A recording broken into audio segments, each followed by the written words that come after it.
वित्त मंत्री निर्मला सीतारमण आज शाम 4 बजे प्रेस कॉन्फ्रेंस करेंगे। पीएम नरेंद्र मोदी के विशेष पैकेज के ऐलान पर वित्त मंत्री रियायतों का पिटारा खोल सकते हैं। कल पीएम मोदी ने देश के लिए आर्थिक पैकेज का ऐलान किया था। बता दें कि मोदी ने लोकल प्रोडक्ट की ब्रांडिंग की सिफारिश भी की थी। पीएम मोदी ने देश के नाम अपने संबोधन में 20 लाख करोड़ के आर्थिक पैकेज का ऐलान किया है। 18 मई से नए स्वरूप में लॉकडाउन 4 लागू होगा। पीएम ने देश से स्वदेशी अपनाने की भी अपील की। पीएम मोदी ने देश को संबोधित करते हुए भारत को आत्मनिर्भरता पर जोर दिया है। संबोधन के बाद यूपी के सीएम योगी आदित्यनाथ ने मोदी का यूपी की जनता की ओर से अभिनंदन किया। योगी ने कहा कि कोरोना की लड़ाई में पीएम ने भारत को पूरी दुनिया में रोल मॉडल बनाया है। लोकसभा अध्यक्ष ओम बिरला ने कहा कि कोरोना से महायुद्ध में पीएम मोदी के अभूतपूर्व राहत पैकेज की घोषणा की है। देश के श्रमिकों, किसानों, रेहड़ी वालों से लेकर मध्यम वर्ग का भी ध्यान रखा गया है। उन्होंने कहा कि विकास के लिए 20 लाख करोड़ के ऐतिहासिक पैकेज से आत्मनिर्भर भारत का सपना साकार होगा। पीएम मोदी के देश के संबोधन के बाद बीजेपी के राष्ट्रीय अध्यक्ष जेपी नड्डा ने पीएम के कदम की सराहना की। नड्डा ने कहा कि कोरोना काल में पीएम मोदी के नेतृत्व में 21वीं सदी के भारत को परिभाषित किया जाएगा। उन्होंने कहा कि पीएम ने बदलाव की दिशा में आत्मनिर्भर भारत की आधारशिला रखी है। वंदे भारत मिशन के तहत 202 भारतीय नागरिक, जिनमें 23 महिलाएं और 3 बच्चे की वतन वापसी हुई है। आईएनएस सागर में भारतीय नौसेना द्वारा संचालित ऑपरेशन समुद्र सेतु के तहत मालदीव से केरल के कोच्चि पोर्ट पहुंचे। कोरोना के चलते लॉकडाउन में आज देश में 9 स्पेशल ट्रेन चल रही हैं। आज 10 बजे यात्रियों को लेकर स्पेशल ट्रेन रायपुर पहुंची। रेल प्रशासन ने सुरक्षा के पूरे इंतजाम यहां किए थे। रायपुर के यात्रियों की रैपिड किट से टेस्टिंग की गई है। दिल्ली से छूटी ट्रेन का अंतिम स्टॉप बिलासपुर है। छत्तीसगढ़ के पूर्व मुख्यमंत्री अजीत जोगी की हालत अभी भी गंभीर बनी हुई है। डॉक्टरों की टीम उनके स्वास्थ्य पर लगातार नजर बनाए हुए हैं। बता दें कि कल सीएम भूपेश बघेल उनसे मिलने अस्पताल पहुंचे थे। बीजापुर में नक्सलियों के चंगुल से छूटकर जवान सकुशल वापस लौट आया है। नक्सलियों ने 7 दिनों बाद जवान को रिहा कर दिया। पत्नी और बेटी के सामने नक्सलियों ने जवान को रिहा किया। छत्तीसगढ़ में आज से पंजीयन कार्यालय खोलने का निर्णय लिया गया है। रायपुर, कोरबा, कटघोरा और सूरजपुर में भी रजिस्ट्री ऑफिस खोलेंगे। पहले रेड जोन में ऑफिस खोलने को लेकर असमंजस की स्थिति थी। पंजीयन के लिए वेबसाइट पर जाकर ऑनलाइन अपॉइंटमेंट लेना होगा। सरकार ने नमक की कालाबाजारी पर सख्त रुख अपना लिया है। कालाबाजारी और अफवाह पर सख्त कार्रवाई की जाएगी। सीएम भूपेश बघेल ने कहा है कि खाद्य पदार्थों की कोई कमी नहीं है। पीएम के संदेश पर सीएम भूपेश का बयान आया है। भूपेश ने कहा कि आर्थिक मदद राज्यों को मिलनी चाहिए। केंद्र ने राहत देने में देरी की है। अभी तक संशय है कि किस सेक्टर को कितना पैसा मिलेगा। बता दें कि कोरोना वायरस के संकट से प्रदेश की सरकार जूझ रही है।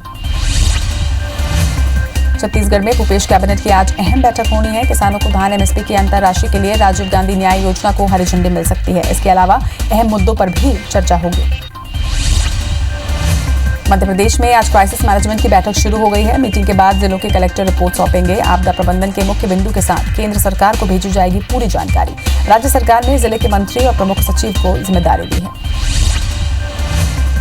उज्जैन, तराना और आलोट के विधायक गिरफ्तार कर लिए गए हैं। एमएलए महेश परमार और मनोज चावला को किसान मजदूर न्याय पद यात्रा निकालने की पर गिरफ्तारी की गई है। इसमें 6 से ज्यादा कार्यकर्ताओं की भी गिरफ्तारी हुई है। शाजापुर जिले के मक्सी में रात को 2 पक्षों में जमकर विवाद हुआ। दोनों तरफ से जमकर पत्थरबाजी और डंडे चले। पुलिस पर भी हमले से मक्सी थाने के एएसआई रामेश्वर पटेल घायल हुए हैं, जिन्हें मक्सी के शासकीय अस्पताल में भर्ती करवाया गया है। पुलिस ने आरोपियों के विरुद्ध अलग अलग धाराओं में मामला दर्ज कर लिया है और आरोपियों की तलाश शुरू कर दी है। इंदौर के एमटीएच अस्पताल में 4थी मंजिल से कूदकर एक मरीज ने खुदकुशी कर ली है। मरीज की बीमारी की वजह से आशंका जताई जा रही है। कोतवाली पुलिस सुसाइड मामले की जांच में जुट गई है।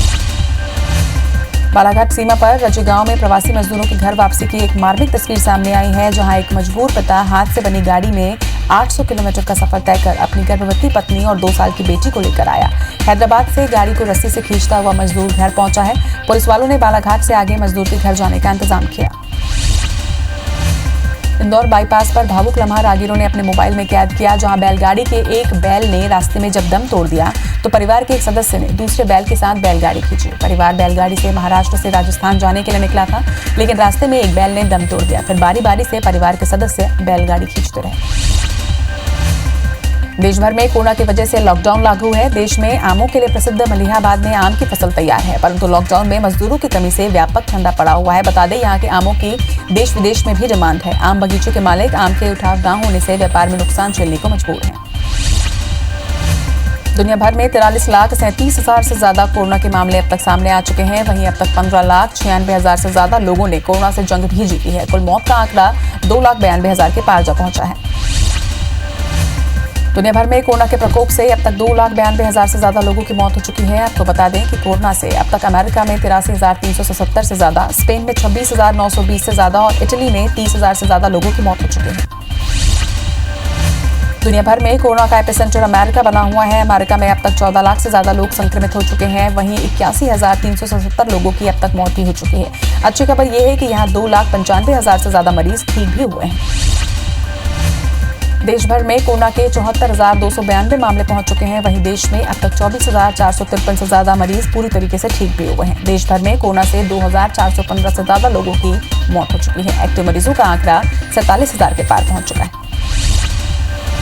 छत्तीसगढ़ में आज कवर्धा के एक मरीज को डिस्चार्ज किया गया। अब कुल 55 मरीज पूरी तरीके से ठीक हो चुके हैं। प्रदेश में अब सिर्फ 4 एक्टिव मरीज बचे हैं, जिनका रायपुर एम्स में इलाज जारी है। प्रदेश में अब तक 59 कोरोना मरीज सामने आए हैं। बता दें कि यहाँ एक भी मरीज की अब तक मौत नहीं हुई है। मध्य प्रदेश में कोरोना मरीजों की संख्या 4,102 पर पहुंच गई है और प्रदेश में अब तक 231 लोगों ने वायरस से जान गंवाई है। वहीं 1,860 मरीज कोरोना से जंग जीतकर डिस्चार्ज हो चुके हैं। प्रदेश में कोरोना संक्रमित मरीजों का तेजी से सुधार हो रहा है। इंदौर में पॉजिटिव मरीजों की संख्या 2107 पर पहुंच गई है। इंदौर में अब तक 95 मरीजों की मौत भी हो चुकी है। जिले में 3 नए मरीजों के इलाज के दौरान मौत हुई है।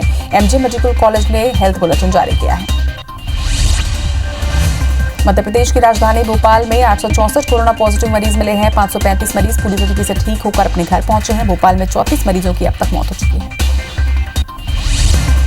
महाराष्ट्र में अब तक 24,427 कोरोना पॉजिटिव सामने आ चुके हैं। अब तक 921 लोगों की यहां पर मौत भी हुई है। बता दें कि 5,125 लोग यहां पूरी तरीके से स्वस्थ भी हुए हैं। प्रदेश में एक्टिव मरीजों की संख्या 18,000 के पार पहुंच गई है। मुंबई शहर प्रदेश का हॉटस्पॉट बना हुआ है।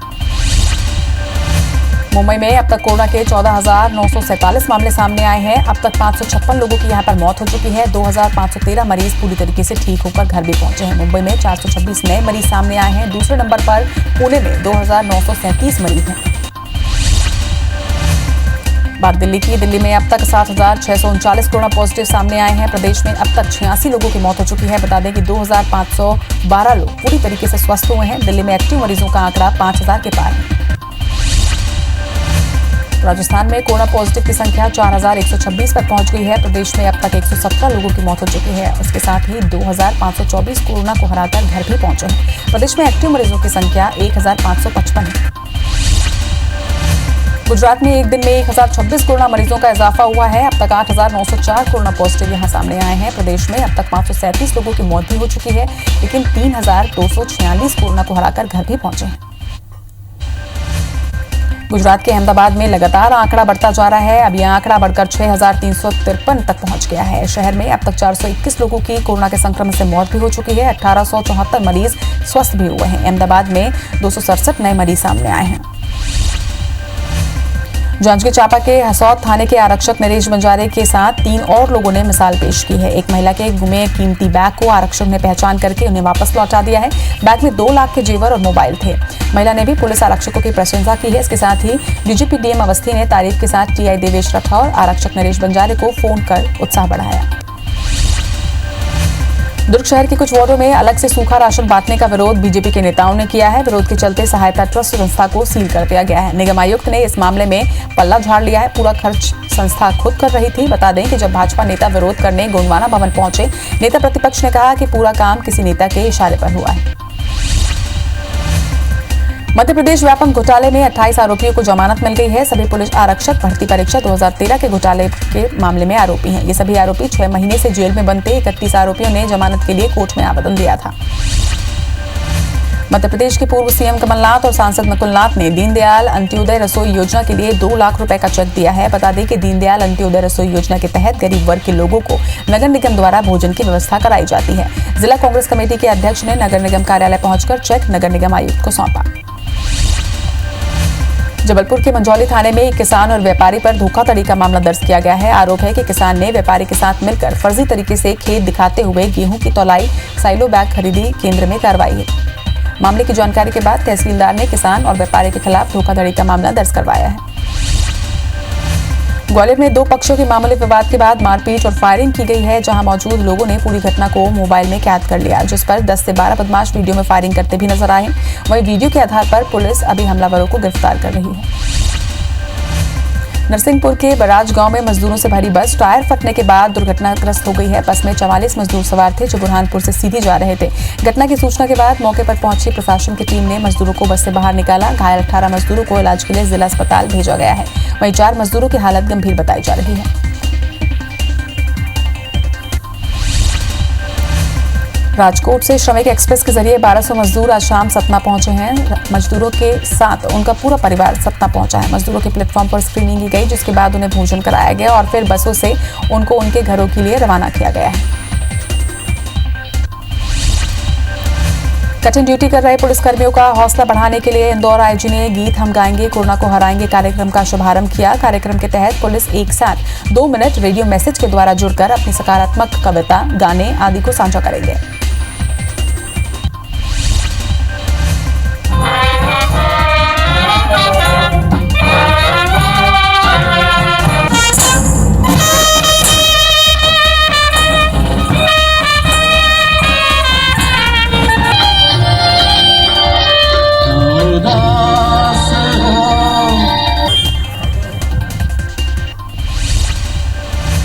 जबलपुर के शहपुरा के थाना प्रांगण में मुंह पर मास्क लगाकर और सोशल डिस्टेंसिंग का ध्यान रखते हुए दूल्हा दुल्हन ने 7 फेरे लिए। जबलपुर के रांची से आई बारात में दूल्हे को मिलाकर केवल 3 लोग ही शामिल हुए। सतना में कोरोना मरीजों की संख्या लगातार बढ़ती जा रही है। जिले में अब तक कुल 5 कोरोना मरीज सामने आ चुके हैं। जिले में मरीजों की संख्या बढ़ने के कारण कई इलाकों को कंटेनमेंट जोन घोषित किया गया है। वहीं जिला प्रशासन लॉकडाउन का सख्ती से पालन कराने में जुटी है।